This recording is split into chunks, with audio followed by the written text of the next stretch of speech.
Sosok Bupati Toraja yang permalukan camat sampai mengundurkan diri.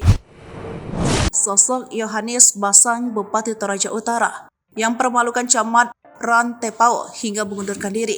Inilah sosok Yohanes Basang, Bupati Toraja Utara, yang mempermalukan Ceniti Riki Ekawai hingga mengundurkan diri dari jabatan sebagai camat Rantepao.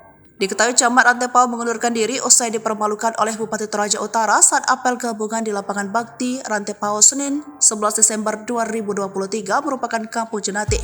Adapun pemicunya lantaran soal payung. Pasalnya salah satu jajaran Pemkab Toraja Utara berinisial JG mengungkapkan camat Rantepao tersinggung dengan perkataan Bupati Toraja Utara.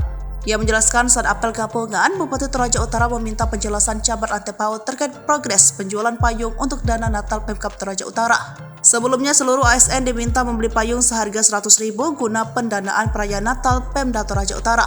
Camat Rantepao lalu menghampiri Bupati di atas panggung dengan maksud menjelaskan hal tersebut.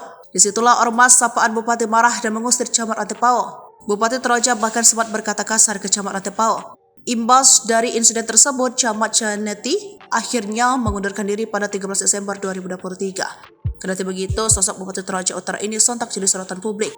Seperti apa sosoknya? Dilansir dari Wikipedia, Yohanes Basang SE MSI merupakan pria kelahiran Pelangi 25 Desember 1973. Pria yang kerap disapa Om Bas ini adalah politikus Indonesia.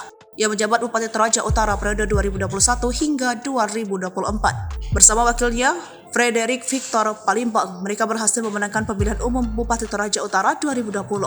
Ia memiliki seorang istri bernama Agustina Mangande dan 5 orang anak.